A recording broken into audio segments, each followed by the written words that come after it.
It is. All right. Let's see here. Let me close some of this stuff.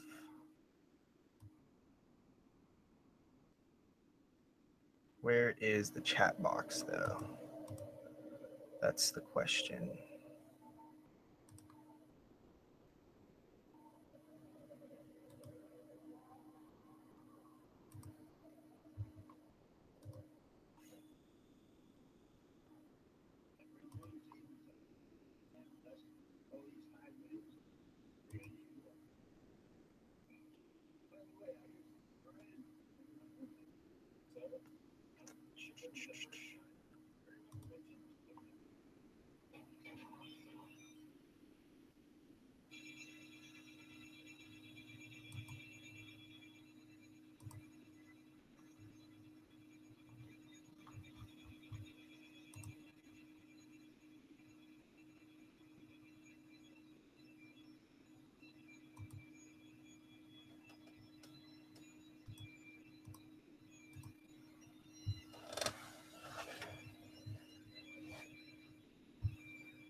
I think it might be working, but I'm not exactly sure.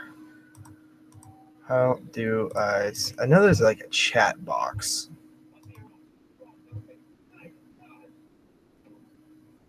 Somewhere. All right, so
all right. All right. So I think I'm finally able to be like live now. So let's get some people watching, and then maybe I can answer some questions or talk some horror or something. So let me share this onto Facebook if I can here.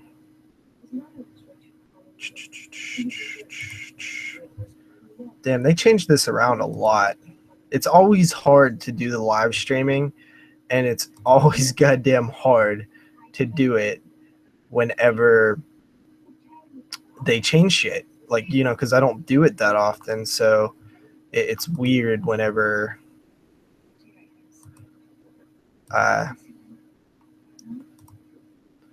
they just change shit all the time. Where the fuck is the share button? Damn it! That's what I'm trying to find right now. Share button, share button, share button, share button.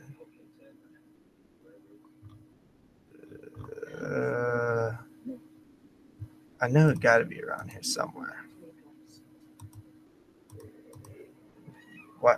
Oh, Derek, fucking finally, somebody. Derek, can you post this in the Facebook page for me, dude? Because I can't find the link right now. It's acting a little buggy. Very, very frustrating.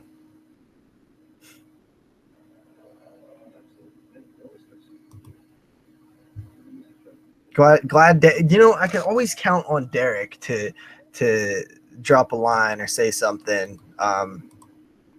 Dude's awesome. Dude's awesome. Always finding a way to support us, whether it's on the podcast, whether it's just being a friend, or whether it's when I try to do a shoddy live stream.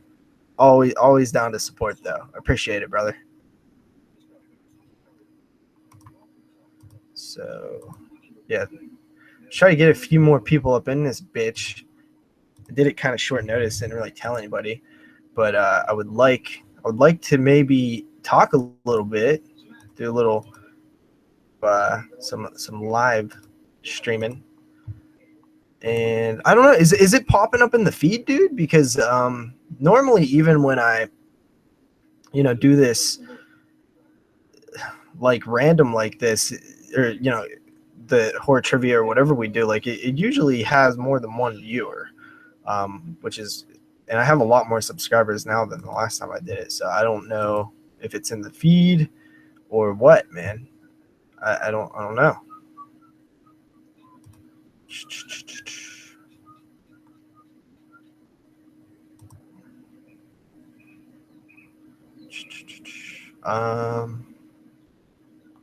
Let's see. There we go. There Derek goes. Posting in the live stream. Thanks. Yeah.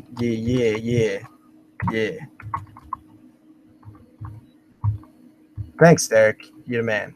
So let's see here. Oh, 2 viewers. That's pretty good. So like, what's up, dude? Derek is actually going to be joining us on the next episode of the 22 Shots of Moods and Horror podcast, which we'll be recording tomorrow night. A little Australian horror, little Ozploitation. Pretty excited about that. What up, Slasher Junkie? Welcome to the live chat, brother. Thank you for joining. Feel free to ask me any questions or just bullshit. If you want to know my opinions on something, you know, please do. First of all, you guys can hear me, right? Yeah. Derek made it big. Joining the show. It's been a long time coming, honestly. So okay, Derek says that it is showing up in his subscriptions. That's good. So maybe everybody's just fucking horrored out since it's October and nobody's on YouTube because their sub box is just fucking flooded with fucking 31 days of horror videos. maybe that's why nobody is joining right now. Pretty pathetic attempt at a live stream, if I do say so myself. Little embarrassed, but at least I got 2 homies up in here. We only need 2. It's cool. I'm down with 2. 2's fine. I can deal with 2. At least I got people who are talking, right? So I'm gonna go ahead and crack my drink of choice. I actually forgot to put it in the fridge, so it's a little warm. I've never done this before, ever, but I actually have a cup of ice. So Monster on Ice. I've never done that. Monster on the Rocks. Seems like it wouldn't be too great. So yeah, let's try it out. Those curious, I am drinking the Ultra Black, which is one of my favorites. Nice little hint of cherry with your Monster goodness. Definitely smells cherry. Gotta love the can. This is one of the coolest design cans they've ever done. So let's go ahead and dump some of this shit in the ice. We'll see how that tastes. And it actually is red too. It's red. Slasher Junkie. So how is my 31 days of horror going with 2016 films? Finding some gems? Yeah, I definitely am finding some gems. One of the future reviews, it should be tomorrow's review, Night of the Living Deb. I actually really enjoyed that. And I'm not a huge fan of horror comedies, but I actually really enjoyed Night of the Living Dead. It was quirky, it was funny. I thought the comedy worked well. The lead character, Deborah, is very awkward, but like kind of cutesy in a weird way. It just was very effective for me. Besides that, I've had some other gems, like Hush was really good.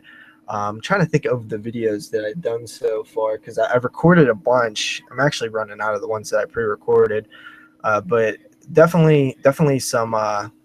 What's up, Jay Sick? Jake Sick? What's going on, man?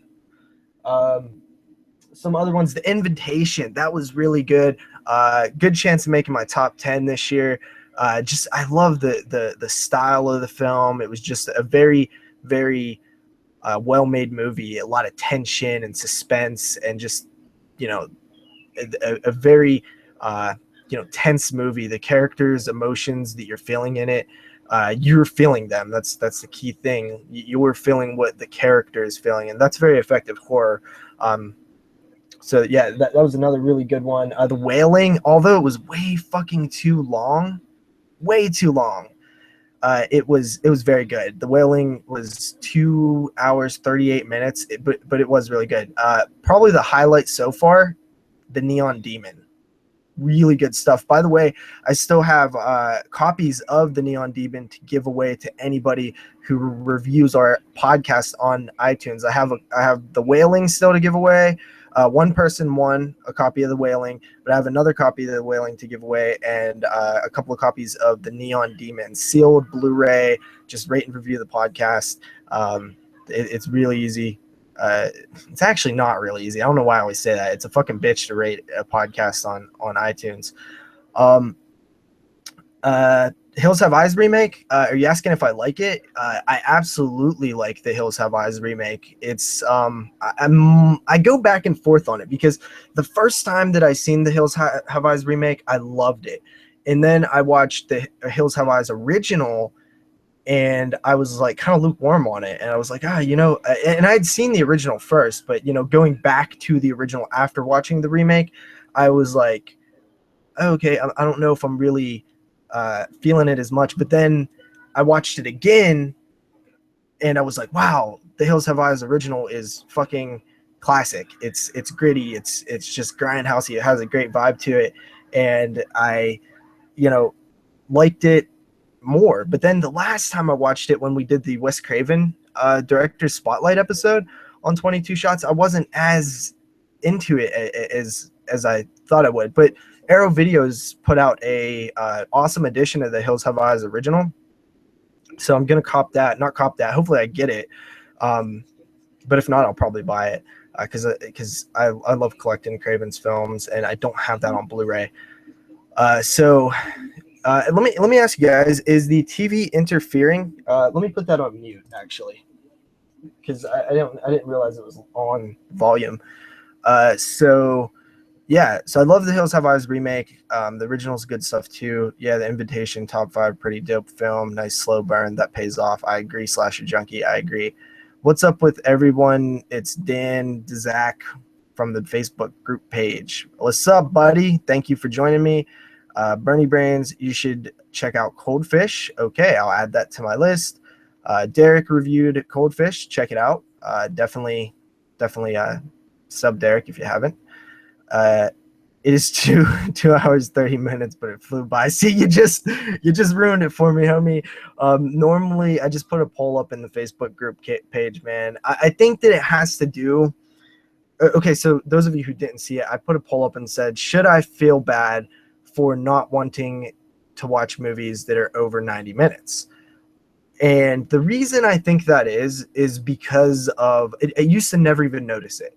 But ever since I have gotten so heavy into reviews and got so heavy into podcasting and have so many screeners coming in, it's like, it's almost feels like a job at times, but it's a job that I love. So I'm not hating on it.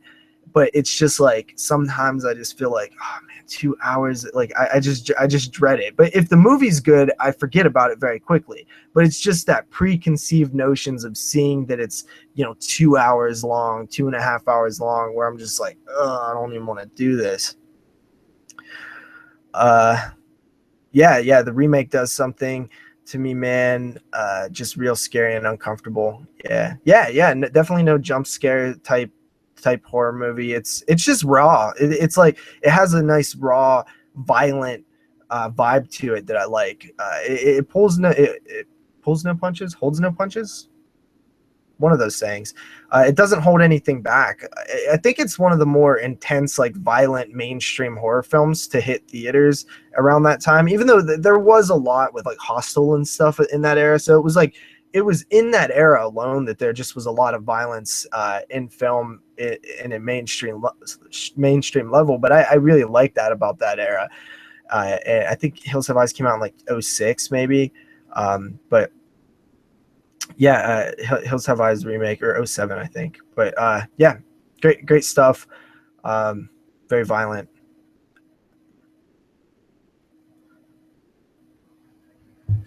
Yeah, definitely. I will check out Cold Fish. Okay, the Ice Down Monster, not very good.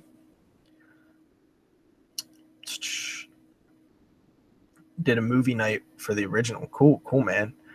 Um, yeah, I watched. I didn't watch anything yet today. I actually have the City of the Living Dead playing on in the background just for some more extra Halloween vibes and stuff. I've been trying to throw something on the TV or something on the the background during my day when I'm editing videos or something. One thing that sucks about this new setup, guys, I don't know if you guys are too familiar with my videos, but I kind of had done a new setup. Like this wall behind me used to have a bed like over there, and the TV was actually on this wall right here, not back there, like in front of me.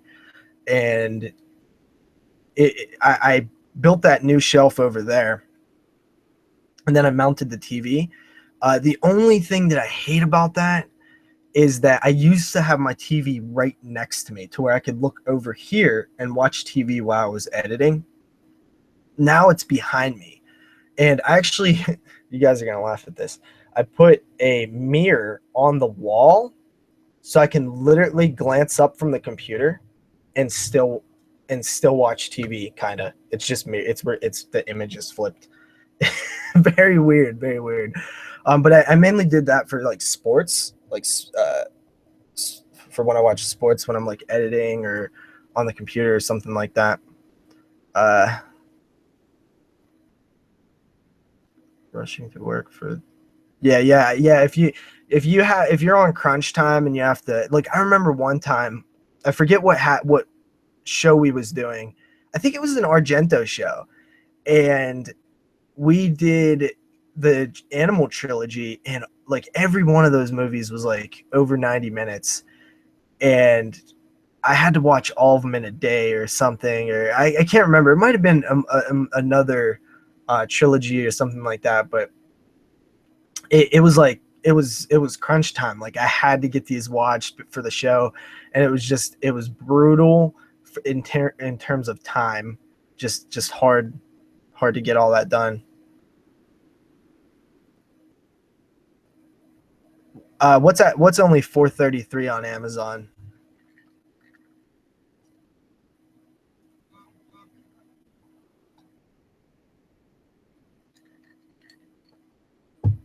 Yeah, Jake's sick. Halloween, yeah, Halloween's good. I was thinking about going to see the original Halloween. Oh, Cold Fish is 433. Damn, that's cheap, man. If you say it's good, I'll definitely grab it.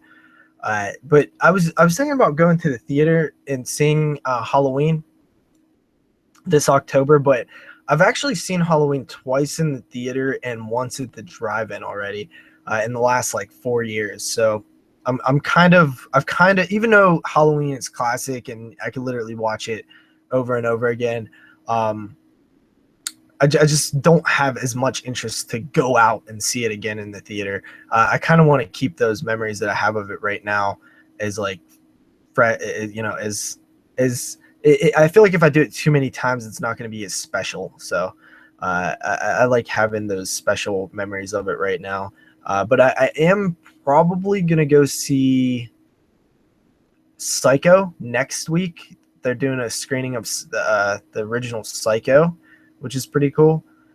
You know what? I don't know if I'm gonna get the Hellraiser Scarlet box. I'm super psyched for it though, because I kind of called that one. A lot of people said that it probably wasn't gonna happen because Hellraiser 3 is owned by, I think Derek said Sony or Lionsgate. I can't remember, but somebody else. But I kind of called that it might be possible because, oh, this is my favorite scene, the guts scene. Ugh, that always fucks with me. uh, City of the Living Dead. But where was I?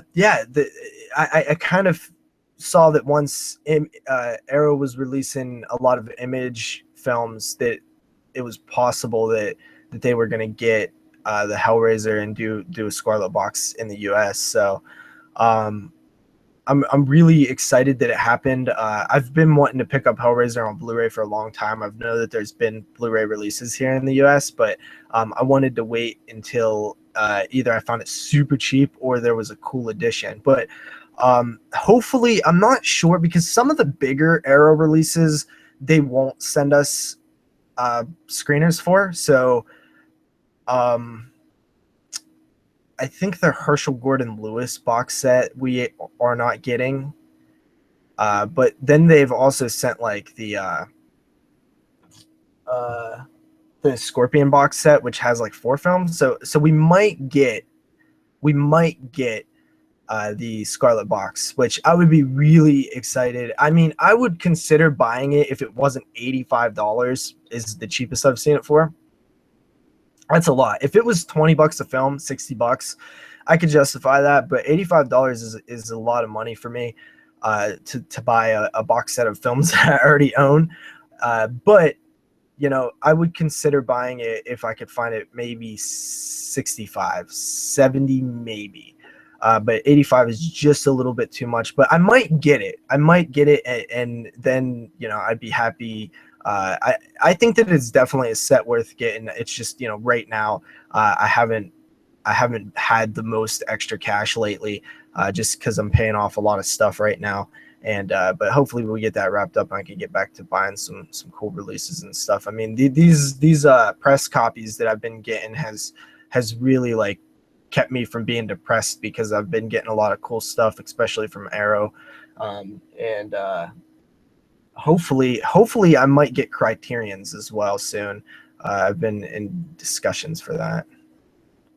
City of the Living Dead is one of my favorite flicks. I hated it first and it grew on me after each viewing. You know, I watched it one time back on Netflix in the early days of streaming. It was on there, and I was like kind of turned off by it. I hadn't really seen many Italian horror films at that time, and you know, the story in Italian horror films is kind of lacking sometimes, and I was kind of thrown off by that. But then I got to that scene where they throw up the guts, and it literally like grossed me to freak out. So I kind of stopped watching it, just because I was like, oh, I might want to actually buy this on like a DVD or something and own this before I continue watching it. So I finally grabbed it on Blu-ray, and I love it. I love City of the Living Dead. It's probably my favorite Fulci flick that I've seen. Well, not hated, just felt like the only good for the gore. Then the atmosphere grew on me. Yeah, that definitely great atmosphere in City of the Living Dead. Same thing with The Beyond. I actually have that Grindhouse release of The Beyond, which is really, really cool. I need to grab the Cannibal Holocaust release that they put out, but every time I see it, it seems like it's going up in price. So that kind of scares me that it's going to go out of print or like stay at like $27, $28.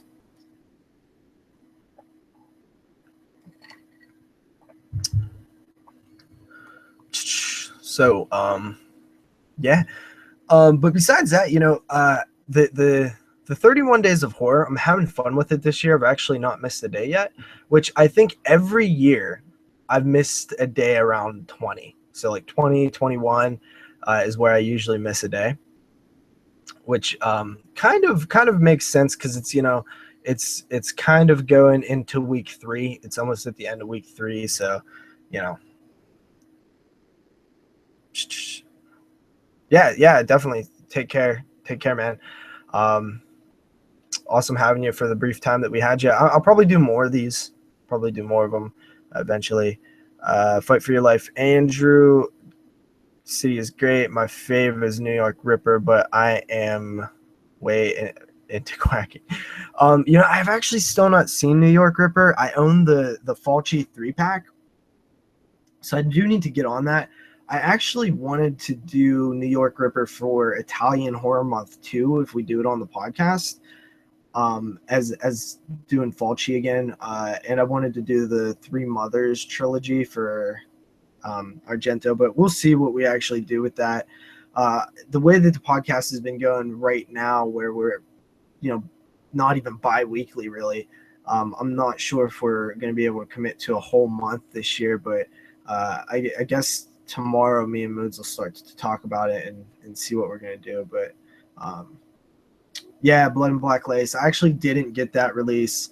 I started getting the press copies right before right after that release, and I was really bummed because I love Blood and Black Lace. I'll definitely end up grabbing that Blu-ray at some point in my life.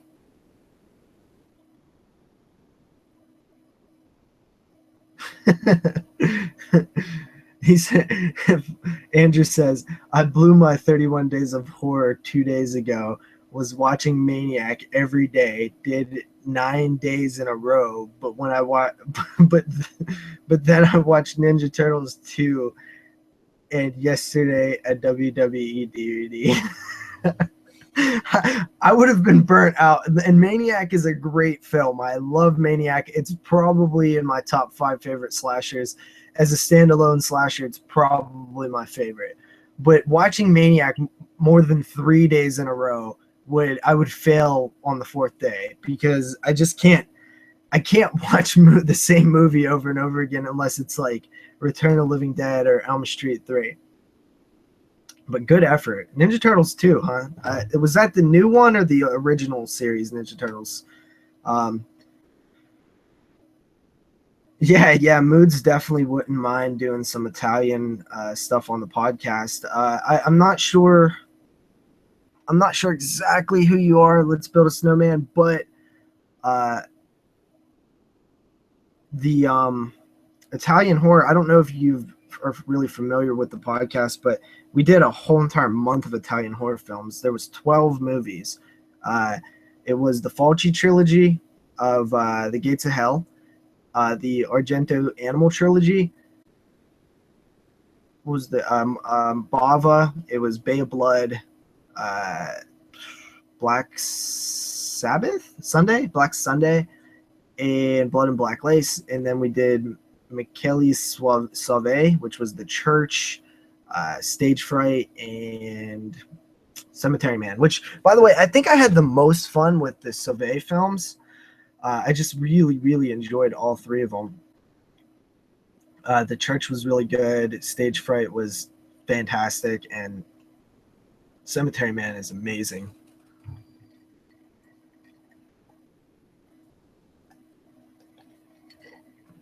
You know what? I haven't even seen the first Michael Bay Turtles movie. But I really like the original 2, even though the second one's not that great. I even can kind of get through the 3rd one, honestly. But the first one is fantastic. I love that. Very nostalgic watch.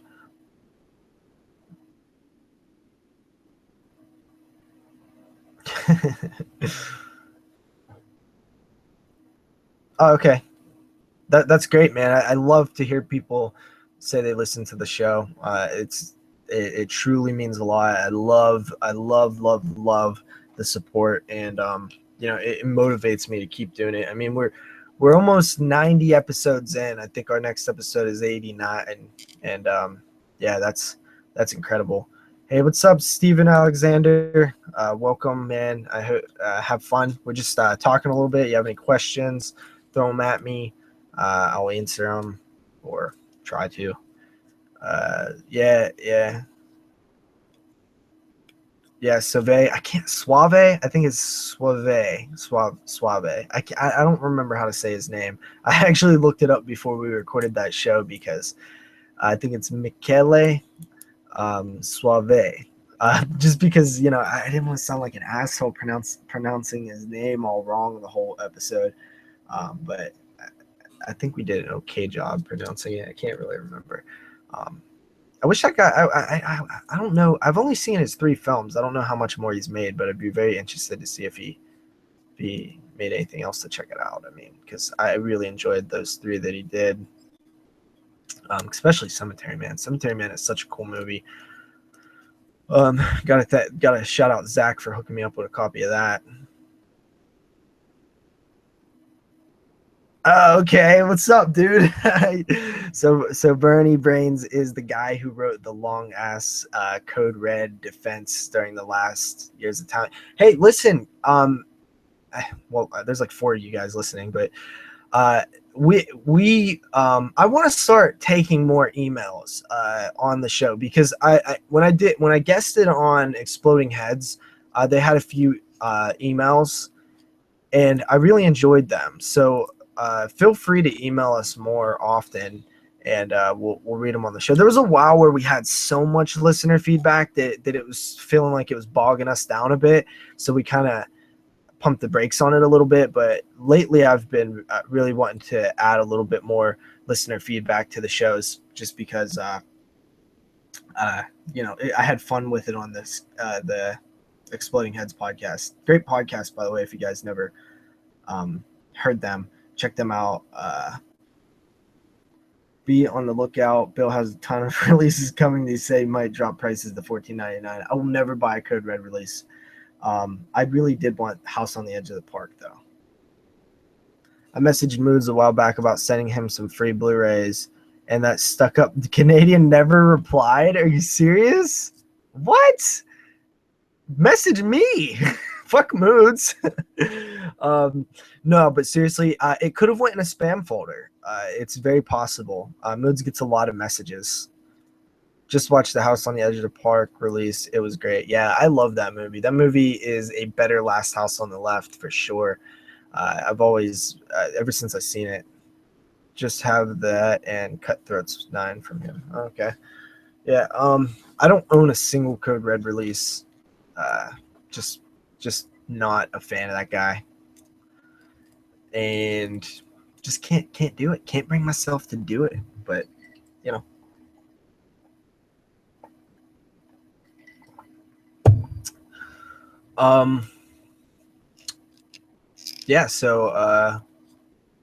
back to what I was saying about Exploding Heads.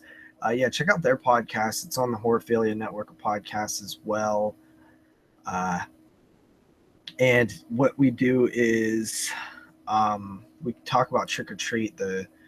It's actually, the episode's not out yet, so I don't know why I'm talking about it. We recorded it last Sunday, but it's still not out. I think they do like a 2-week production period on their shows, so it might be out this coming Monday, hopefully. I had a blast on that show. It was fantastic. If you've never listened to Exploding Heads, they're only about 22 episodes into their run, so now would be a good time to hop on board with them. They're fantastic guys. I love Brandon and Dave and Christian. I finally had a chance to talk to Christian. Dude's awesome. If there's one podcast to check out besides ours, it's probably Exploding Heads. I'm glad that you love everything we do, which is crazy because I'm an asshole and a dick, and a lot of people sometimes take me too seriously because I am kind of a dick. I'm a dick. I'll admit that, but I think people sometimes look at it like that, like I'm offending Moods or something. But no. Me and Moods are like best friends. We've never been like really truly mad at each other or anything. So you have to take everything I say with a grain of salt because my head, I get full of myself, and I get big headed, and I talk a bunch of shit. But that's just how I've always been. I'm very competitive. I'm very, I'm just aggressive in the way that I speak and the way that I talk to people. But, I'm also a really nice person. Yeah, what up, Andy? What up, homie? What up, my dude? That's my fellow live streamer right there. Finally figured it out, Andy. Me and you are gonna have to do some live streams, man. Like legit live streams, like schedule them and shit. Daisy, yeah, ayo. I thought about the arguments, and I don't think it's a bad thing at all. If anything, it shows all you guys' passion for horror. Yeah, absolutely.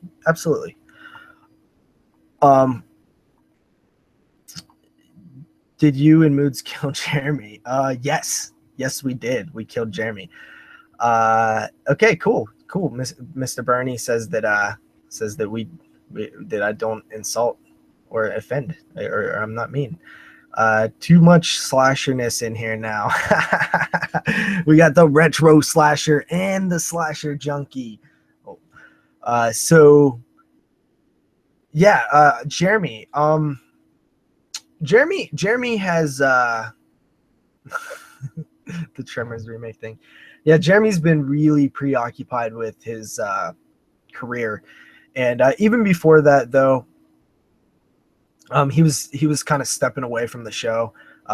There's a really big backstory to everything that happened with that.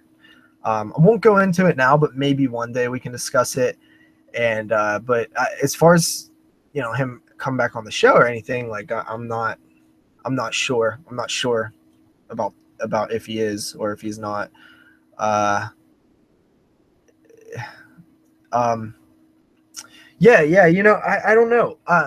The thing with Jeremy is I've never really never really could get a gauge on if people understood him. Jeremy's a character. Like on the show, Jeremy is a character. He is like that in real life. He is, kind of, but he's an exaggerated version of himself on the podcast, and me and Moots kind of molded him into a character. I've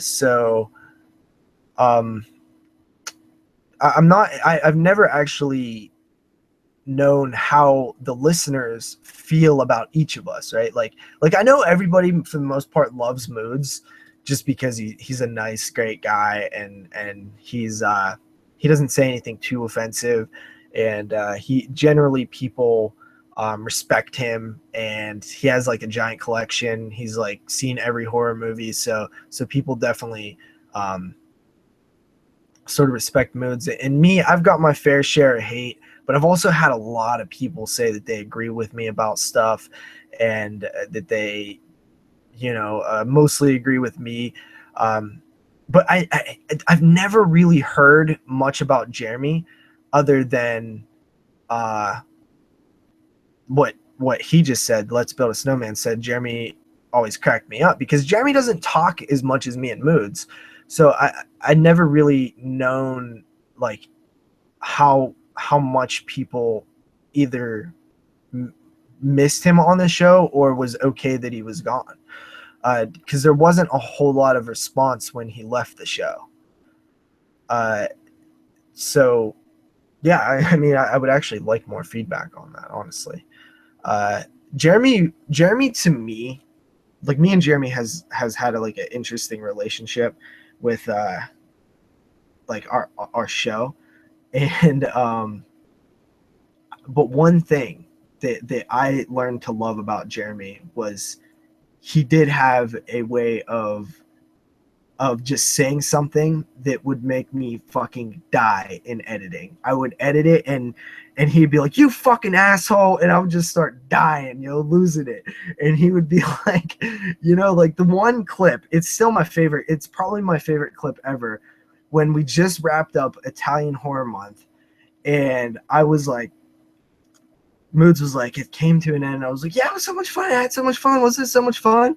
And Jeremy was like, Of course you had fun. It was your fucking idea in like a dead serious way. And it fucking kills me. I just listened to that clip the other day because it's so fucking funny to me.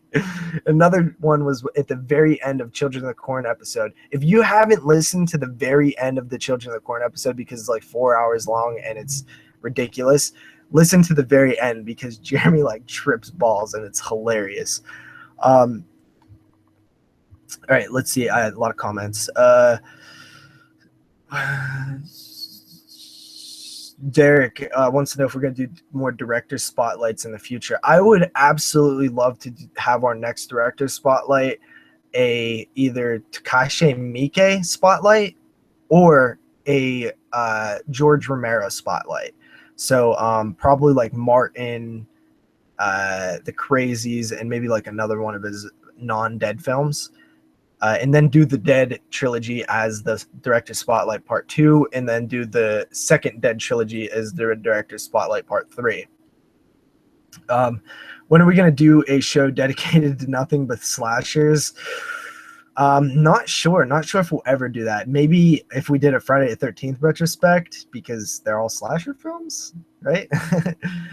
I'm happy with just 2, but I miss him for sure. That's good to know. That's good to know that you know, that's what we needed to know. Like, nobody said anything. Like, barely anybody said anything when he left the show. So we just figured, like, okay, I guess nobody noticed or nobody cared. Yeah. I want to put more out more often. Honestly, I do. It's just scheduling right now. Moods started a new job. I ran into some crazy trouble a couple months back and had to put the show on hiatus, almost quit entirely because everything was falling apart in my life and stuff. But you know, I had an uncle die and, you know, just crazy family shit. But I now I want to come back, and Moods isn't really available that much.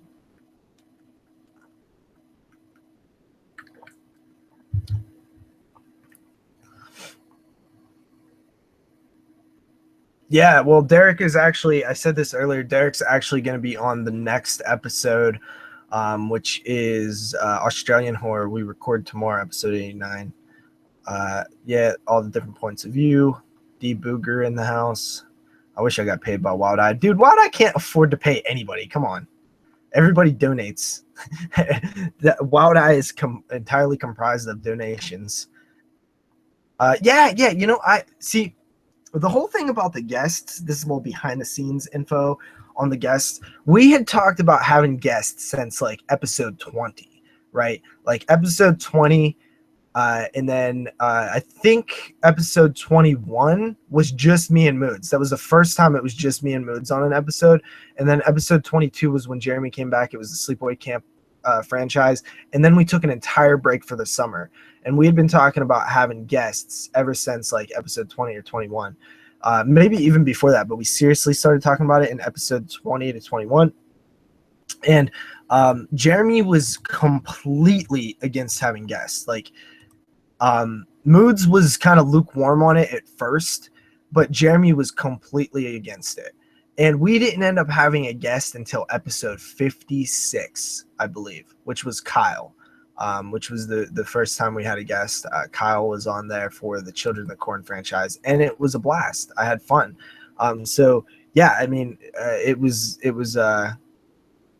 something that, and now we have rotating guests all the time. Like the Exploding Heads guys is some of our best episodes ever when we have those guys on. So, you know, I think that guests can be a good thing. It's just you're always a little nervous about having guests that you haven't recorded with before, simply because it could suck and it would feel awkward. But yeah, Mike Romero, that would be pretty cool. You should put Shram in the background so people freak out at the dick scene. I'd probably get flagged on YouTube and have to get my channel shut down or something, which hopefully that doesn't actually happen. Has there been nudity on there at all? I didn't even think of that. What about interviewing some DVD companies? Oh wait, I skipped a question. What what Australian movies are you guys going to do as top secret? No, it's not top secret. We're doing Wake and Fright, we're doing Road Games, and we're doing Dead End Drive-In, which I actually have to watch after I record this, after I'm done with this live stream. So what about interviewing some DVD companies? I like hearing stories about the work and going into making. You know, I had thought about reaching out to Nico from Cult Epics to see if he wanted to do some sort of interview, because I think Jeremy actually talked to him at one point on some kind of school project that he did. I feel like it might be hard to get those. I've never done an interview either. Like I could be like totally shit at it. So, you know, I would want to work my way up to it. I had a chance to interview a lot of people. I actually had a chance to interview Herschel Gordon Lewis right before he died, like a couple weeks before he died. And I didn't know I've seen one of his movies. So I was like, I didn't want to go in there and not know what the hell I was talking about. So I didn't do it. Now I wish I would have, just so I could have got to talk to him before he died. Like I've had a couple other, like Ray Wise is somebody. I've had 2 opportunities to interview Ray Wise so far now, and I haven't took either of them because I just don't know. I feel like I would need to get somebody like Adam Green or something who I know more about. But the actress from Night of the Living Dead I could interview right now. I'm not going to bite on that. I'm scared to do an interview until I feel like I have the right one. You know, then I would try that. But yeah, it would be great to get some DVD companies or something like that. I would love an atmosphere-based episode, environmental, Fulci, and psychological, The Thing. Well, I'll tell you one thing about The Thing. We actually wanted to do an episode on The Thing, The Thing from Another World, and The Thing at 2011, and actually have Rob from Georgia on that episode because he's such a huge fan. That's still in the pipeline one day, but just hasn't came to fruition yet.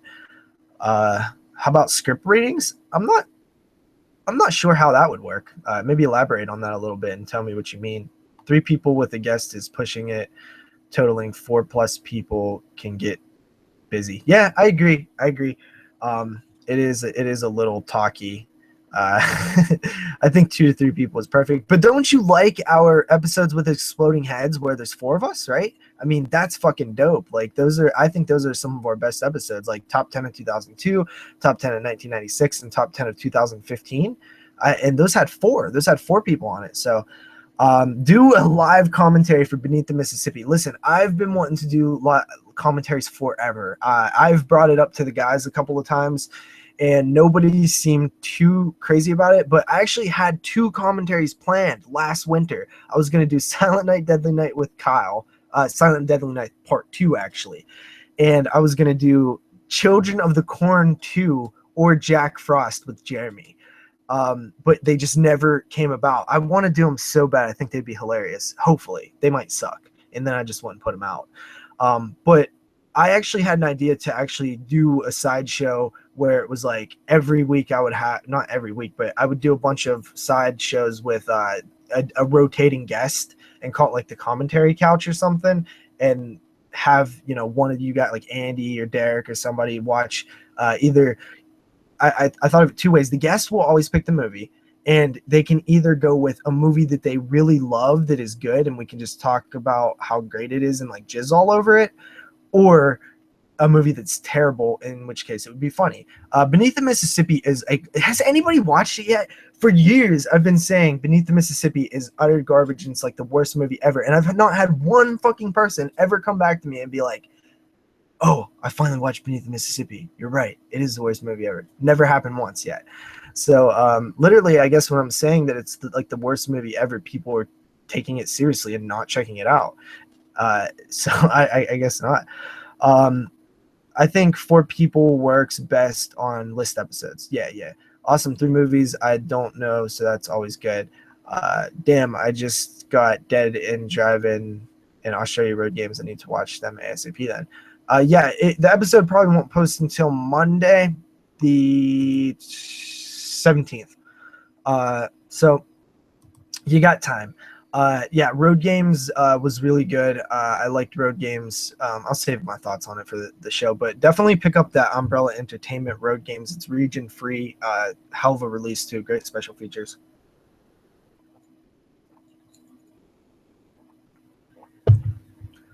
I got to run so I can get my day 12 in. Take it easy.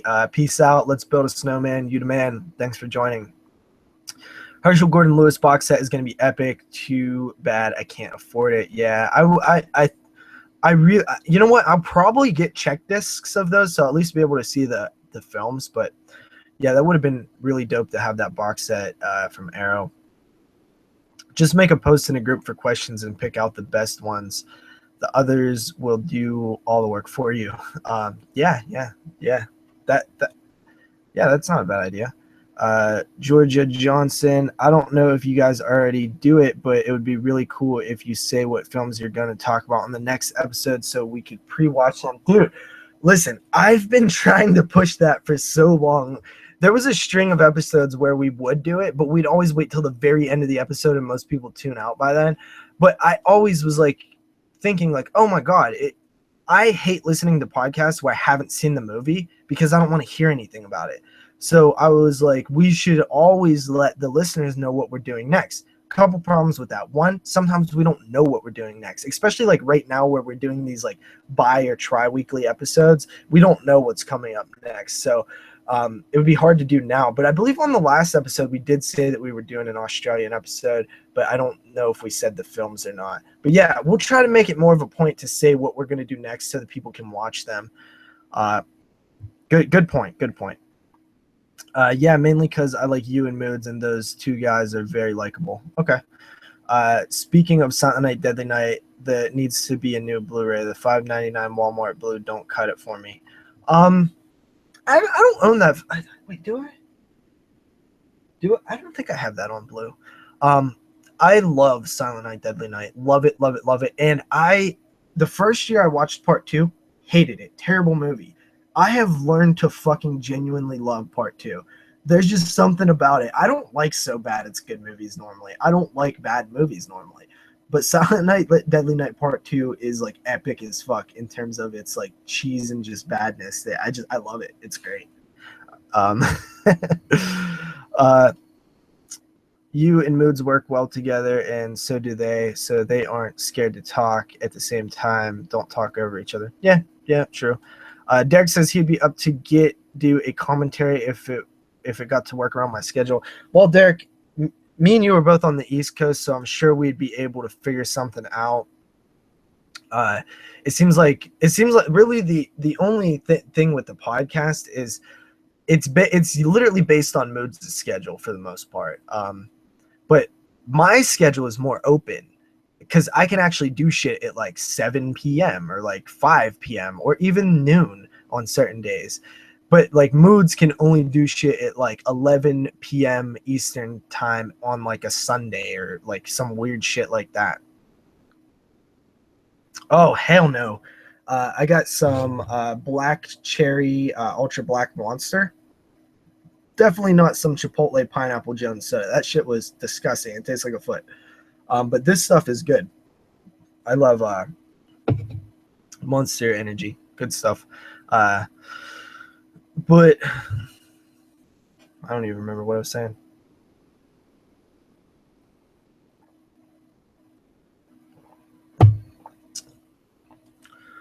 So, yeah. This is pretty fun though. I want to do this more often. Hopefully, I get a little bit more people in here. But I am happy with the turnout.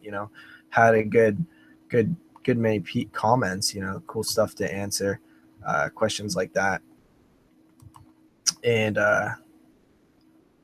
yeah.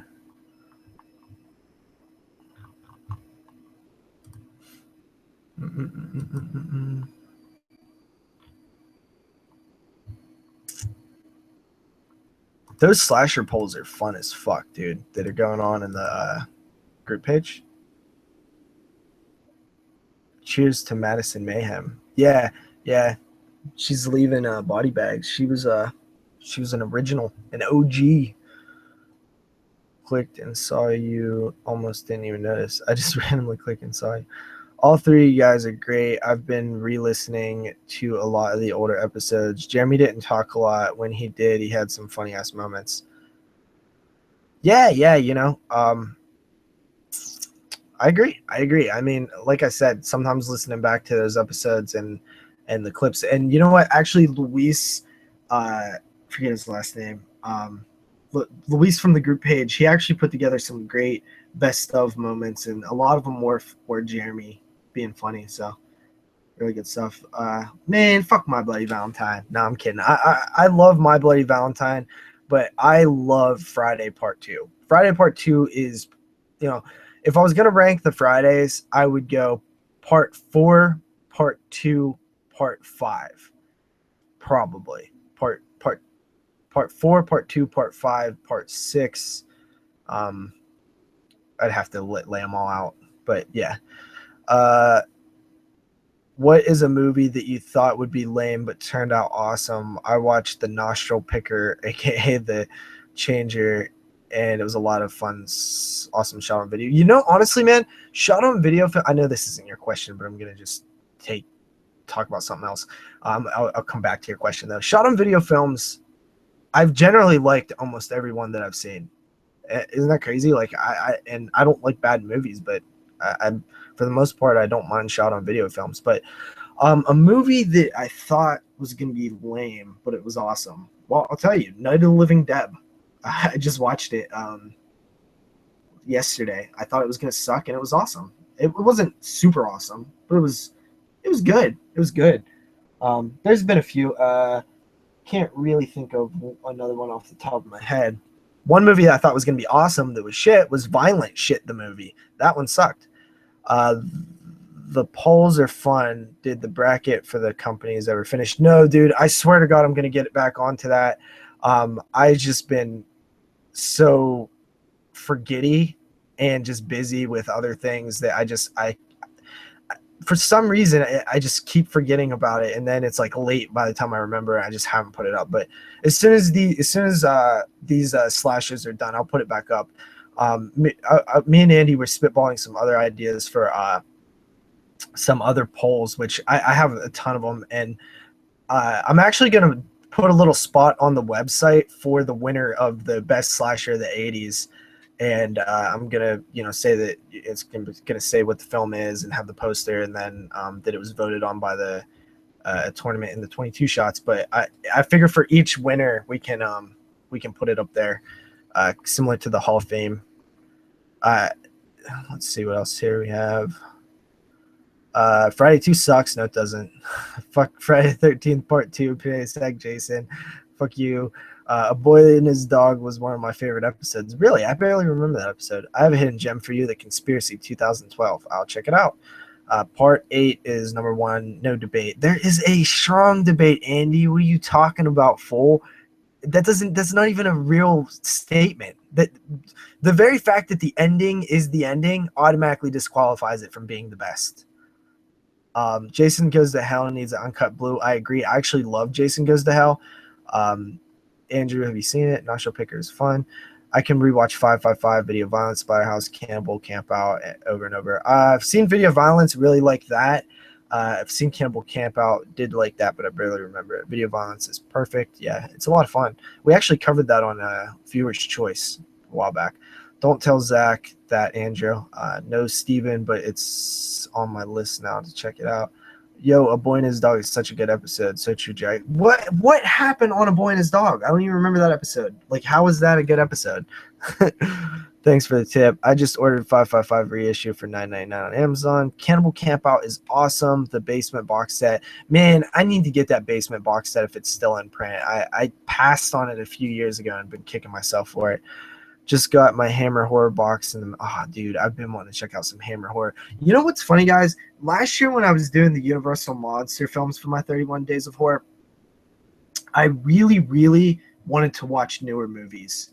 Just really bad. Like, I was just, towards like the middle, I was just like, man, I want to watch some newer shit. This year, watching all newer movies, I just want to watch old shit now. Like, I've already watched, like 20 newer films. and by newer I mean 2016 releases. And now I just want to watch like 80s movies and like fun stuff. I'm not saying that these movies I'm watching aren't fun. It's just there needs to be a mix. Next year I'm just doing a mix of everything. I'm not even having a theme, I don't think. Splatterhouse is the Sega game. Yeah, I played Splatterhouse as a kid. That's a fun game.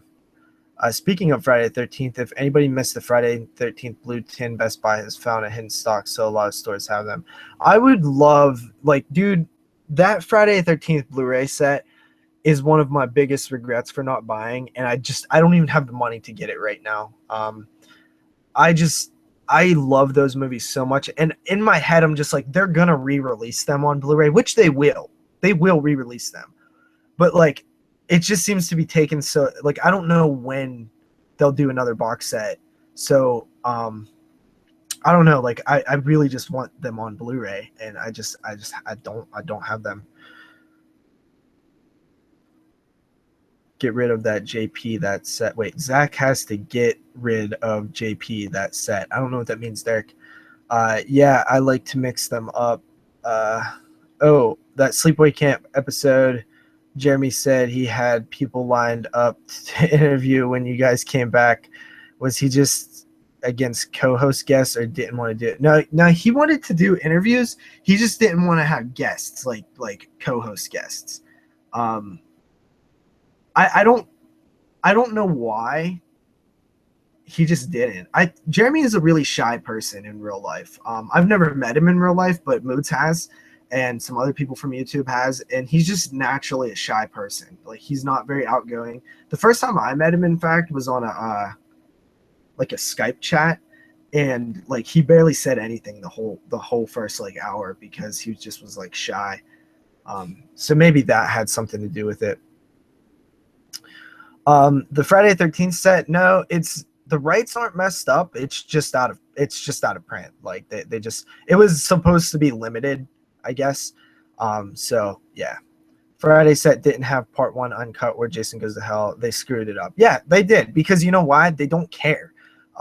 They don't care at all about releasing like the great editions. Like the deluxe editions that they did a while back were pretty good, but the box set they put out with the deluxe editions was not very good. I actually have it right up there. You can see it right between the Elm Street, right at the very tip of my hair, Elm Street and Puppet Master trunk. They just didn't put the. I'm waiting for a company to like sub-license them and do a really good treatment for the Friday the 13th films, because they deserve it. Friday the 13th is my favorite franchise for sure. Jason Goes to Hell uncut. Yeah. There's no point to watch Jason Goes to Hell not uncut, man. So yeah. Oh, really? Does he, Derek? That's pretty cool. Maybe you have to talk to him about doing a trade or something.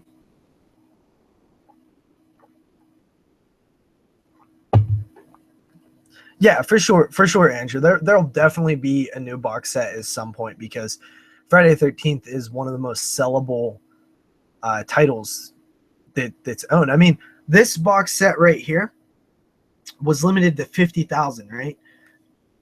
It eventually went out of print, and those are numbered actually. That box set is actually numbered, and they sold them all. So last year they've been out of print for a long time, but last Halloween, apparently some of them are popping up in some Dollar Generals and stuff.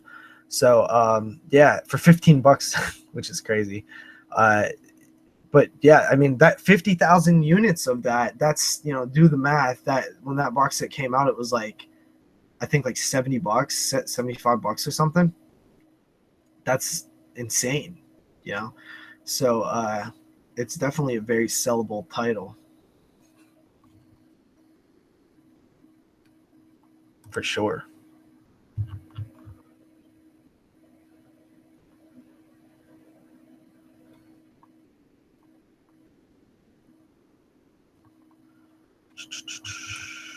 How'd you guys like the Blair Witch episode that we did? You guys like that? It actually did definitely did very well in terms of downloads and views on YouTube. I mean, Not a home run or anything, but it definitely did well. It did way better than I expected. I didn't expect for it to do that good. Yeah, Crystal Lake Memories. I actually do have Crystal Lake Memories on Blu-ray, and it's the I have the bonus disc too, which is pretty cool. For pre-ordering. Oh yeah, man, that you should definitely grab the Halloween set. Yeah, you could have flipped it for sure. Um, yeah, the Halloween set. That's a great box set. That might be one of the best. That might be the best box set to ever come out. Hmm. What releases Blu-rays are you looking for? Like just in general? Um, right now, I really want the Cannibal Holocaust just because I haven't picked it up, and we eventually want to do the Cannibal Holocaust, Cannibal Ferox, both of those from Grindhouse Releasing. Those are two that I wanted. Pieces, pretty much anything Grindhouse has released ever. I've been wanting those, but they're always just a little out of my price range. I was lucky enough to get the Beyond for like $17, which was a great deal. Um, Besides that, some of the Scream Factory releases like Jeepers Creepers 1 and 2, I really want. Um, any of the Scream Factory releases since Jeepers Creepers 1 and 2 that has any of the collector's editions since then, I don't have. So those are something that's on my list.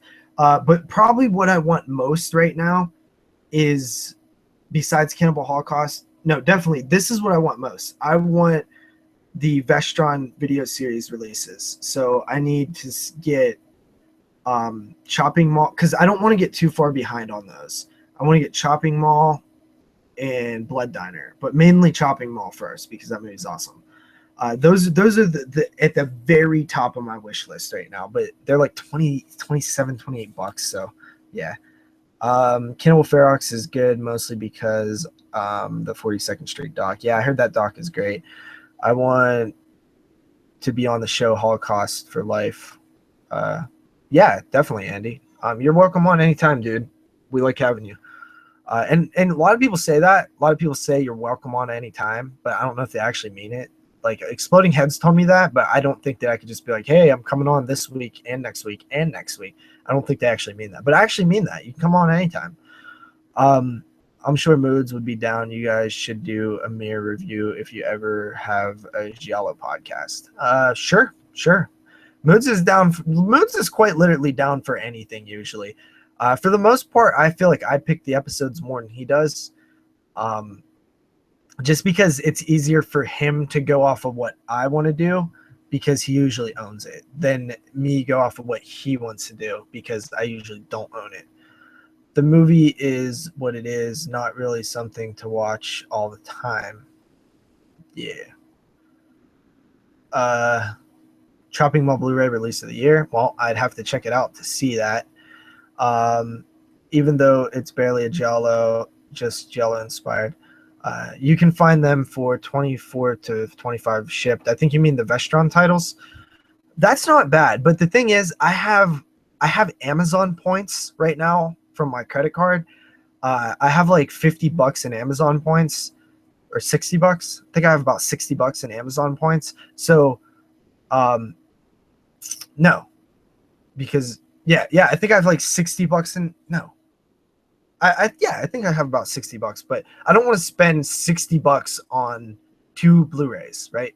So if they go down to like 25, I'll bite on them and just use my points. But yeah. Off the bed, work early. You should do these more often, JP. I would like to do them weekly, honestly. If I can get more people to watch them, I would do them weekly. Wednesday nights probably, because that's usually when I have the most free time. But yeah, I would like to do these more often, for sure.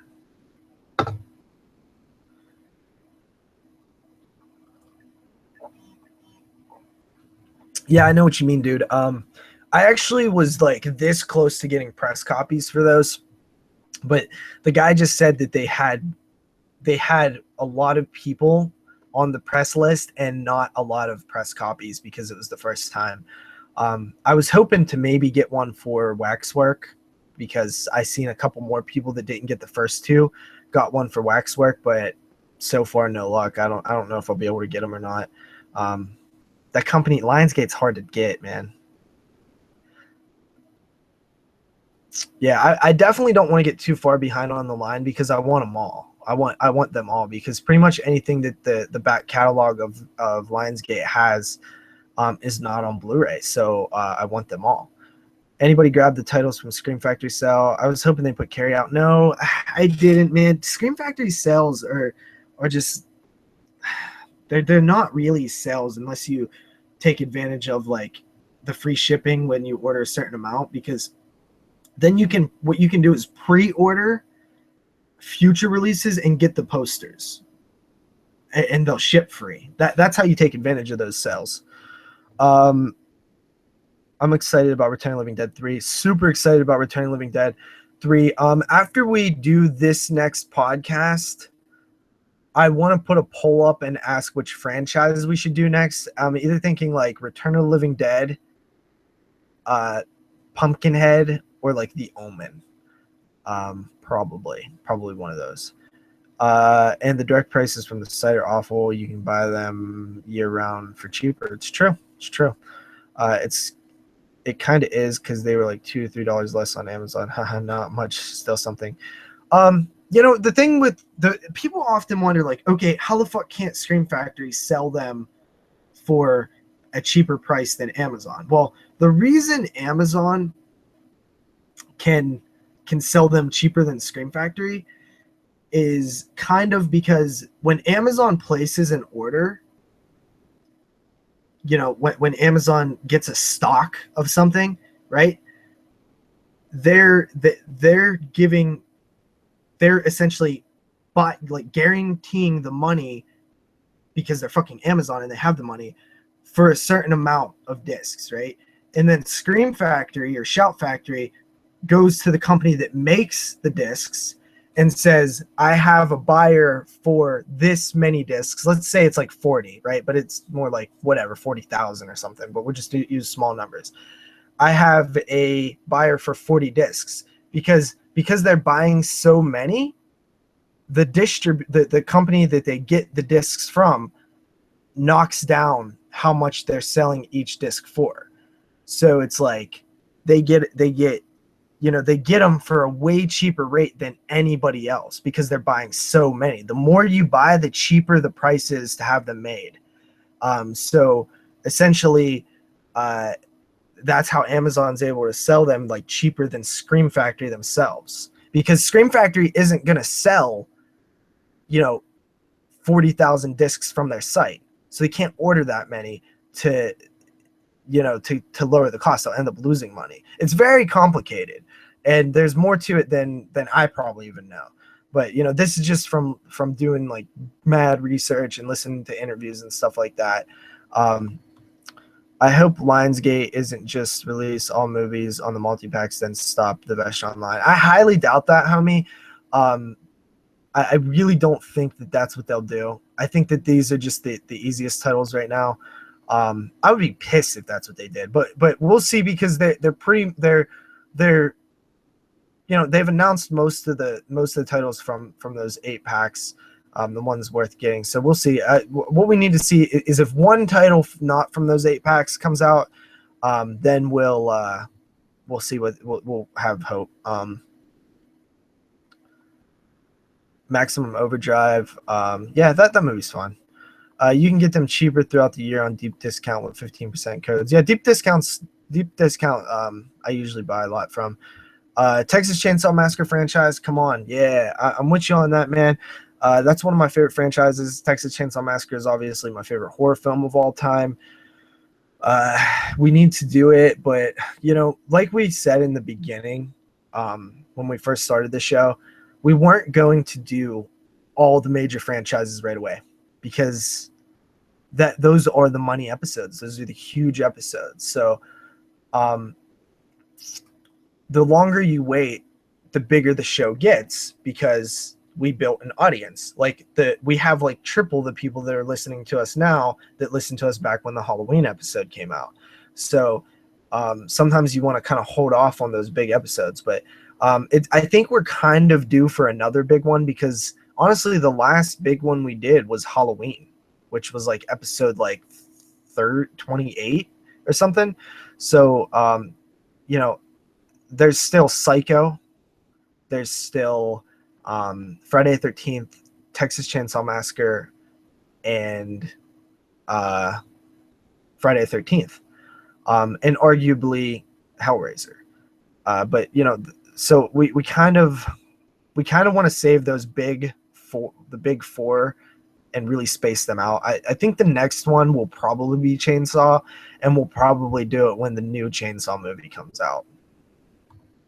I'm totally fucking down for a Wishmaster franchise. I'm not even joking. Still for a year or so, you can't do better than that for those fans. Yeah, I agree. What are some films you want to see on Blue? I can't wait for Alice Sweet Alice, if that happens, and Slaughter High. I still have the old Arrow video of Slaughter High. Tales from the Hood.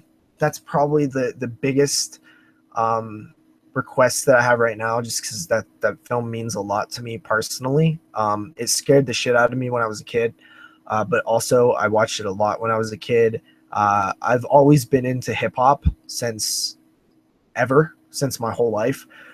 So, you know, that kind of was something that you didn't see often in horror films, was like a lot of hip hop use and like, you know, more gangsta stuff. So that was something that I really kind of gravitated to. And it's just a fucking fun anthology. A lot of social commentary. It's a lot better movie than it ever deserved to be. And that's one that I will buy day one. Mosquito was my other big one. It got released on Blue though. Most of the stuff besides like the Night Flyer, Tales from the Hood is the Hitcher, the original Hitcher. Love that movie. I think that I would like to see movies that haven't been on DVD, like Elves, which is one of the weirdest movies I've ever seen. But yeah, Elves is another one that I would like to see on Blu-ray. Wholesale discount. If they sell well, it should be Hope. Deep discount will jack prices up super high sometimes, though, and it kind of defeats the whole 15%. Yeah, it does. But the cool thing about deep discount is the same thing about FYE. You walk into an FYE, and everything is like $15. Well, that's a little exaggerated. Like $5 to $10 overpriced. But then there's like 3% of the entire DVDs in the store that are underpriced. So you just have to find them. And that's the key. And hopefully it's something that you don't have. And that's similar to like the deep discount approach, where most of the shit is overpriced, but there's like a couple titles that are underpriced. So yeah. Never pay more than 17, 18 shipped for Scream Factory releases. Yeah, for the most part, I haven't either. Only certain ones that I loved, that I wanted day one, like Chainsaw and Return of the Living Dead, Chainsaw 2, that is. Yeah, you know, man, Scream Factories in general are hard to get for a deal anymore. I used to find them all the time for deals. Like most of the collection I have, which is right behind me here, which I haven't bought a Scream Factory in months. But, you know, I had a good 150 or so plus. I don't remember, 125, 130, 140, something like that, Scream Factory releases. And most of them I got for, you know, $5 under what they came out at, or $6, $7 under that. The Night Flyer needs a release with a better cover. What's wrong with the cover of the Night Flyer, homie? I love the Night Flyer cover. Where's my VHS? Somewhere around here. Oh, you mean better than the DVD cover? Yeah, I forgot Night Flyer had a DVD release. Yeah, you're right on that. Trilogy of Terror 2 is another one that needs a DVD release. But yeah, the Night Flyer VHS cover is cool. It's like glossy or something. That, and it seems that every studio is going crazy with good releases. Yeah, Vinegar Syndrome put out Hobgoblins. Can't believe that's out. Yeah, you know what? Vinegar Syndrome always dicks me around, man. Every time I think I'm going to be on their press list, they don't send. They completely ignore me. And then I'll try again like 4 months later, and they'll answer me, and then they will just deny me, and then I'll ask them again, and then they'll be like, "Oh yeah," and then just nothing. So I don't know, but I love their releases. I own a few of them. I've never seen Audition, but if we do that Mike spotlight, which it was actually planned, Audition is one of the films we'll be covering. I'm just glad Scream Factory is doing Black Christmas. That needed a new transfer badly. I don't know, man. The Black Christmas Blu-ray that I have 2 Black Christmas Blu-rays actually, so I haven't checked out the second one yet. Audition is overrated. Great movie, but overrated. Probably, I've heard that from a lot of people. Closing in on 200 Scream Factory releases. Man, I am jealous of that. I have maybe 5. Yeah. This whole wall, right? This whole 1, 2, these 2 shelves right here are all Scream Factory. Yeah, and a couple down on the next shelf. But yeah, these 2 shelves right here are all Scream Factory. Yeah, I have that. Moods actually hooked me up with that Canadian release with the like red cover. I'm not sure. Was that a new transfer on that Canadian release?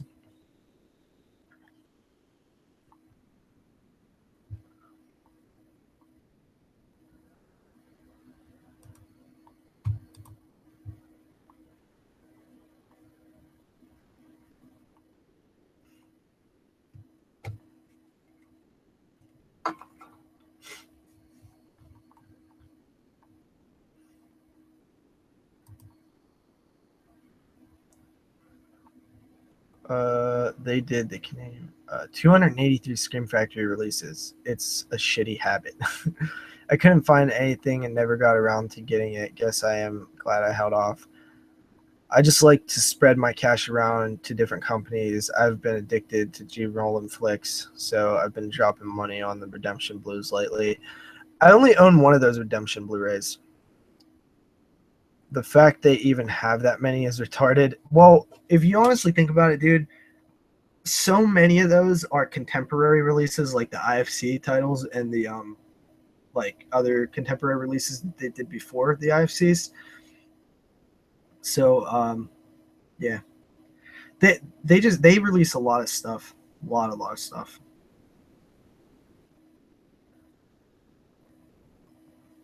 Yeah, but you know what, Steven Alexander, the thing about the new transfer, right? Everybody's always like, "Oh, is it a new transfer? New transfer?" Well, you got to think of it this way: if there's no improving on the transfer, why do a new transfer? Or if it's like the director approved transfer, like why do a new transfer? If it's a good transfer and they're re-releasing it for special features or whatever reason, there's no real need to do another transfer. Um, that's kind of my thoughts on it. Still, huh? Yeah, people give Scream Factory shit because of like some things that they've done, including me. But their catalog is strong as fuck. Anybody like put it up against any other catalog, and people like to kind of hate on it because it's a lot of like the popular films. But guess what, guys? The popular films are fucking good. Carrie is a fucking good movie, and the special features on those releases are insane. Return of the Living Dead, fucking great movie. Like, I love Arrow, and Arrow puts out great stuff. But pound for pound, if you take Arrow US, I don't know a lot. I don't know the catalog for UK, so I can't really count that. But if you take Arrow US and verse it with Scream Factory blows Arrow US out of the water with the releases. The back catalog, it just does. There's just no competition there. Now, yeah, Arrow's getting a lot better movies. Like Hills Have Eyes. They're going kind of the route of Scream Factory a little bit. They're doing a lot more of the popular movies, and that's kind of rivaling it. Like Slugs, like that's a great pickup. And The Hills Have Eyes, obviously, and the Creep Show 2 release that's coming out, and the Herschel Gordon Lewis box set. Like they're definitely picking up steam, but so far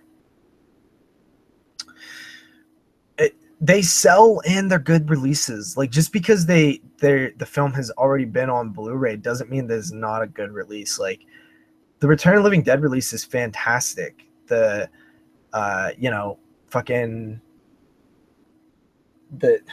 I mean, dude, like, there's so many good releases. Like, just looking back at the collection, like Dolls and Squirm and Pumpkinhead and Dog Soldiers had a shitty transfer, but there's so many, so fucking many. Like Prince of Darkness, Psycho 2 and 3. Like, there's tons. I have a feeling that I might have The Hills Have Eyes at the post office. I was unable to go there today. I'm gonna go tomorrow though. No, it didn't. No, what didn't do what? Invasion, yeah. That's another show that we had planned. That's probably one of the closest, in terms of like the closest episodes that we ever did that never came out. My Bloody Valentine is one of them, because we actually recorded the episode. We lost the file. And the other closest one we ever did was Invasion of the Body Snatchers. I actually started watching the films for that. Actually, the Bad Seed. We all watched the films for the Bad Seed, and then we had to cancel. And then we had to cancel again the next week, and we just decided to scrap it. But Invasion of the Body Snatchers, we was going to do the 4 Invasion of the Body Snatchers movies, and it just fell apart. Yeah, Dead Alive, great choice there. I forgot about that one. I would love to see that as well. Dog Soldier transfer is good. The film was shot on shit cameras, and Neil said the transfer was how he wanted it to look. Yeah, I defended that as well. I mean, look, if the transfer can't look better, it can't look better. It's not that they didn't try. You have how many releases from Scream Factory where the transfers are amazing, right? It's not like all of a sudden they just be like, for this one release, like, no, fuck it, we're not going to try to remaster it, and we're just going to put it out. I mean, the release got delayed so many times. They obviously was focusing on the transfer heavily. It's just some films are just not going to transition well when the original elements are like that. For what they were working with, it's fine. Doesn't mean that it's a good transfer, though. Dog Soldiers was shot on like 2 or 3 different cameras, too. Yeah. I'm waiting for Suicide Club, Hanadama, and The Woods from Olive. Hanadama was pretty cool. I actually got a screener of Hanadama like last year. Pretty fun movie. Very bizarre and weird, but pretty cool. The Woods, I like that movie a lot. Never seen Suicide Club. Deep discount had them buy one, get one free. So I got them both for 20 plus through in Suicide. Yeah, shit, man. Good shit. It is different if it's is cropped or color issues, etc. I agree, etc. Agree. I definitely agree.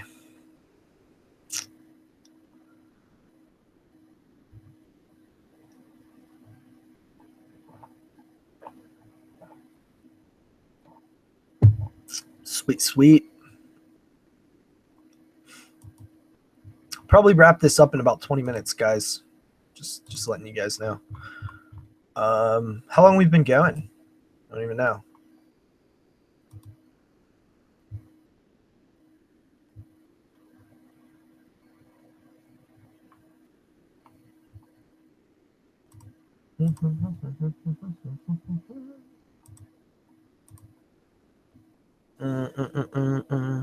Sometimes great transfers can mess up a film, like Sleepaway Camp. Oh no, dude! I fell in love with the Scream Factory release of Sleepaway Camp. Like, I just love that release. That's one of my favorite Blu-ray releases ever. Shaw Brothers episode would be dope. Yeah. I'd probably buy 75% plus of my stuff from deep discount with 15% codes. You just have to watch track prices on items you've been wanting. Yeah, I've kind of honestly, bro, Steven, I've actually kind of got out of the collecting game a bit in terms of just like I used to have Amazon wish lists, and every day I'd be scoping the different sites and stuff for deals, and I haven't had the money, man. So I've kind of just got out of the collecting scene a bit. So I honestly don't know what the prices are, good prices and stuff right now. Good to know. Good to know. Maybe I'll just have you do my scouting.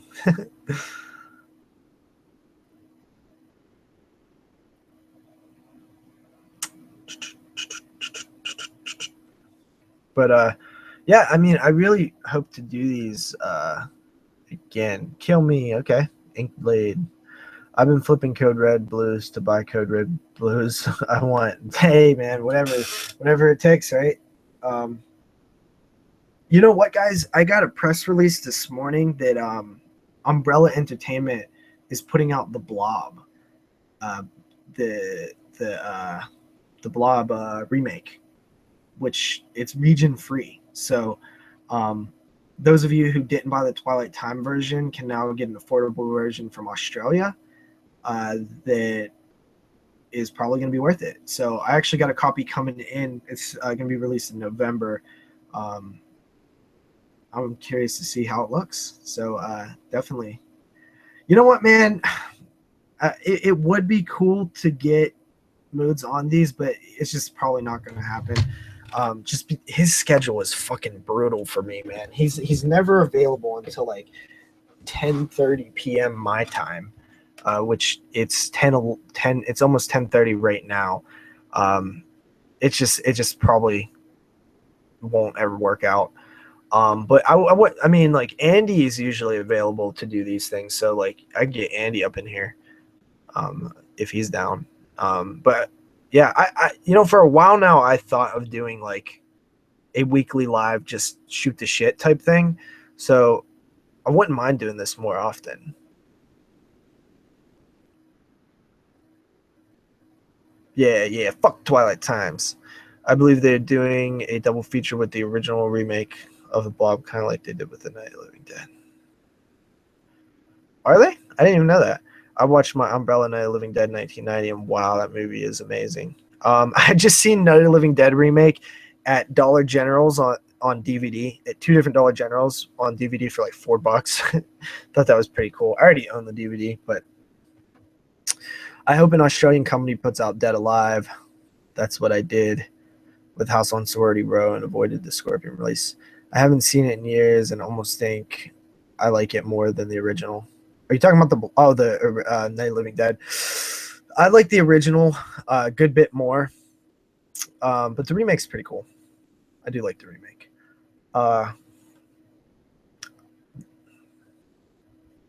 Yeah. Dead Alive, Brain Dead would be dope on Blu-ray. I haven't watched that movie in years, but man, my experience with that was so fucking awesome. I watched it with a friend, my friend Abby, on Netflix one time. Great stuff. She was just, when we seen the fucking monkey, the like rat monkey thing, dude, we were dying. OG 10 out of 10, 100%. Yeah, Night of the Living Dead, 10 out of 10 for sure.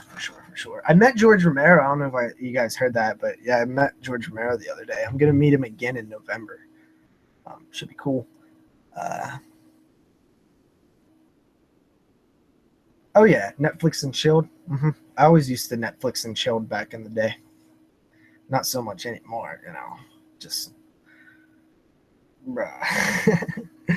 Bad Taste is so awesome. I've never seen it. Never seen Bad Taste.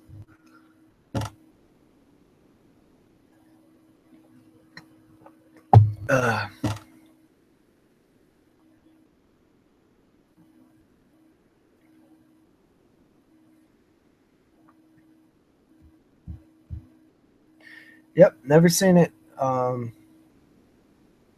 actually don't own it. Yeah, I don't own it.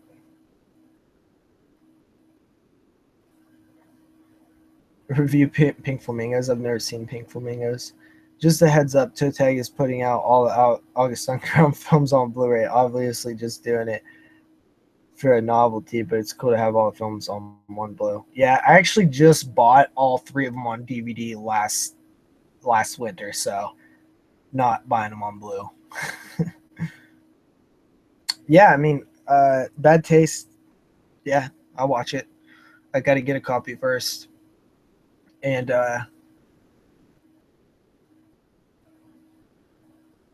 we're doing the like I said, we're doing the Australian show tomorrow. That should be fun. I still have to upload my 31 days video for today, and I have to watch Dead End Drive-In tonight. I don't own a copy. Was dreaming of a Blu-ray, but never going to happen. Yeah, doesn't like Peter Jackson own his films, which is weird. I actually like King Kong, Andy. Like, I know a lot of people don't, but I actually dig it. Not a film that I'm going to sit down and watch again, or maybe I will again, but not anytime soon. You know what I've been digging? TMC been showing a lot of like old school like monster movies and shit, and I've been throwing them on late at night to kind of wind down and go to sleep. It's fucking awesome. Get out of here with that, Andy. People love those movies, and is like he gets ashamed of them. I don't know if he's ashamed of them, is he?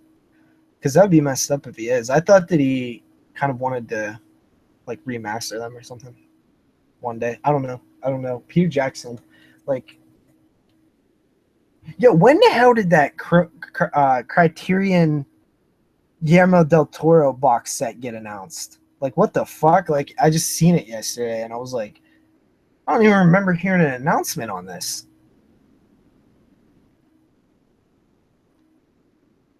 I like it. I like King Kong. I don't know. It's been a while since I've seen it, but I enjoyed it.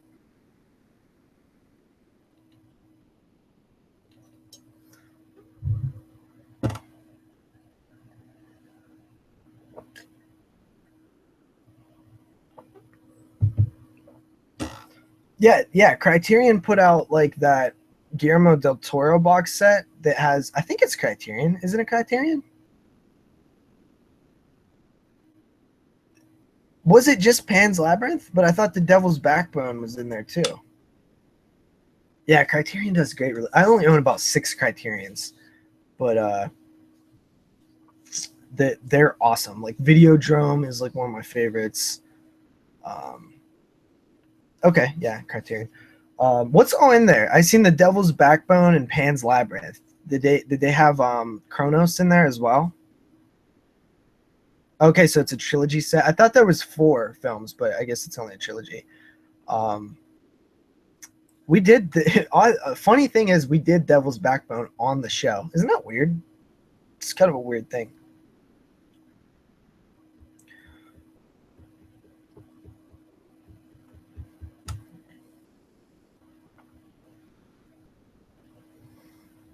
Yeah, Kronos is in there.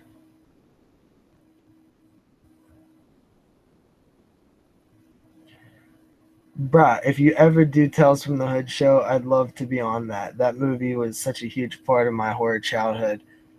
Hood horror show would be dope as fuck. Um, funny thing, man, if you go on my channel and search in the search bar like for my videos, I think I don't know if I put it on the website yet, but we actually did a podcast on hood horror. It was not the 22 shots of moods in horror. It was a double shot of horror. It was a spin-off podcast that I did in the summer of 2014.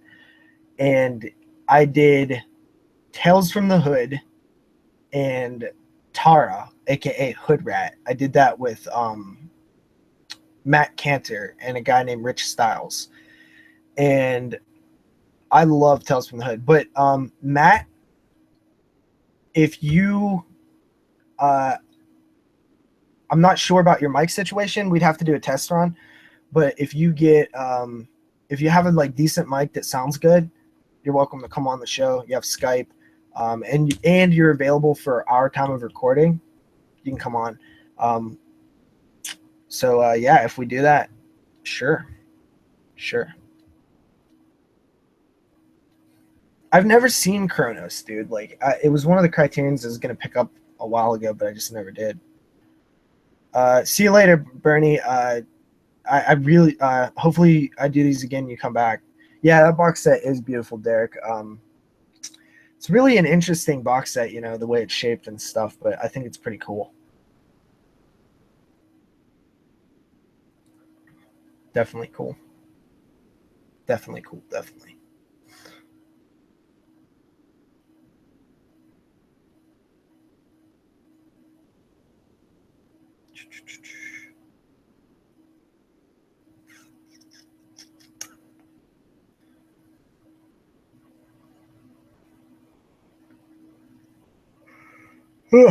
Getting a little tired, homies. Probably gonna bounce here in about 9 minutes. Get off at 10:30, but definitely want to do these again. Cool, man. I just need to know details on the recording days and stuff, but it's definitely doable. Yeah. Well, typically we record Thursday nights at 10:30 p.m., which is that's why it's hard to have guests because we just don't know.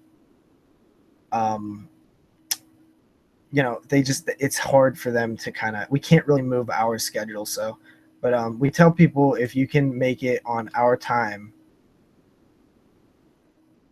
you know, Phantasm box set, when's it coming? I'm actually not sure, but I do get the press releases from Well Go USA.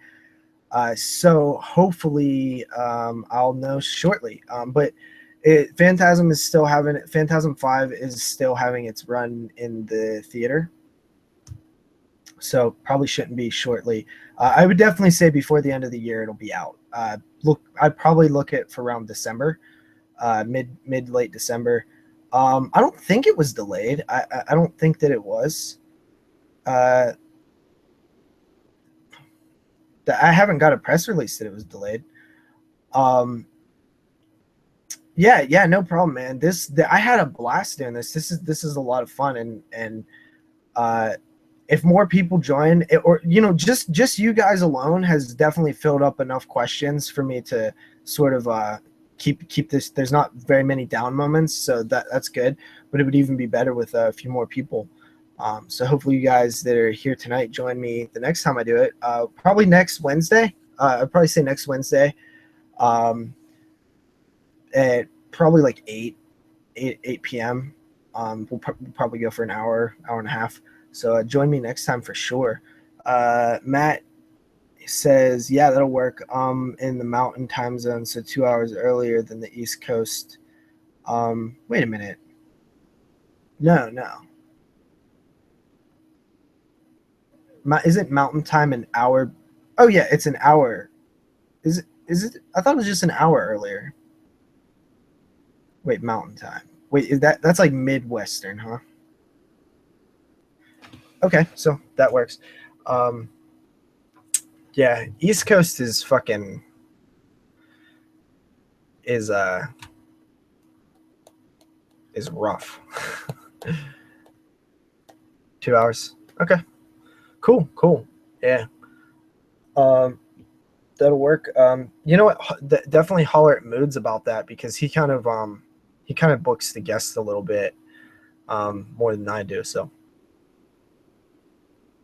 East Coast for life, Derek.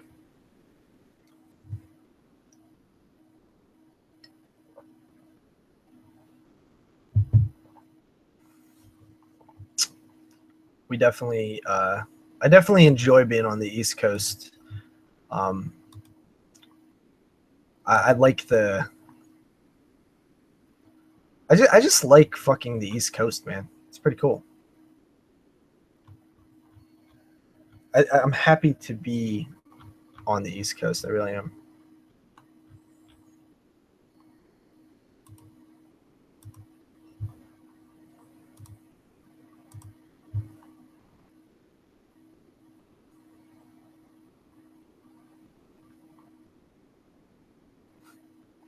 Colorado, Arizona time. All right, so I think we're gonna wrap it up, guys. Great stuff. I had a lot of fun. Hopefully, you guys join me for the next one.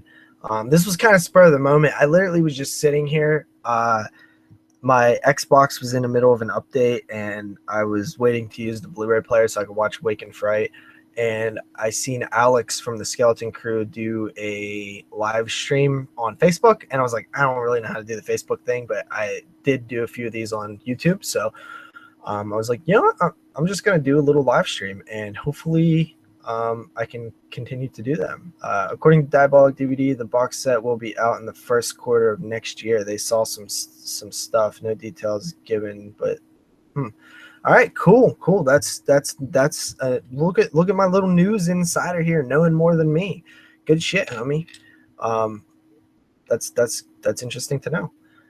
So yeah, but thanks for joining me, guys. It's really cool to.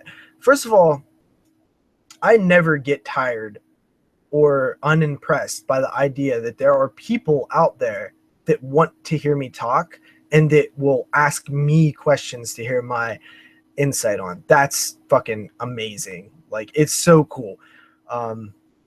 Plus I'm an attention whore, so that works out too. But and honestly, like, it's so fun to have this many friends, because that's what all you guys are to me, is friends, you know. Like all the people that follow the podcast, listen to the podcast, comment in the group page, like y'all are homies, and it's really fucking cool to have people all over the world and country to fucking talk to. So dope. So thanks for everybody who joined me tonight and talked and stuff. So see you guys next time. What am I gonna tell Moods? Oh, and tell Moods what? Just because his country sits on top of the world doesn't mean he is, and to not be so stuck up. That's funny. Retro Slasher. Peace, JP. Back to road games. All right, brother. Check you guys later. Peace.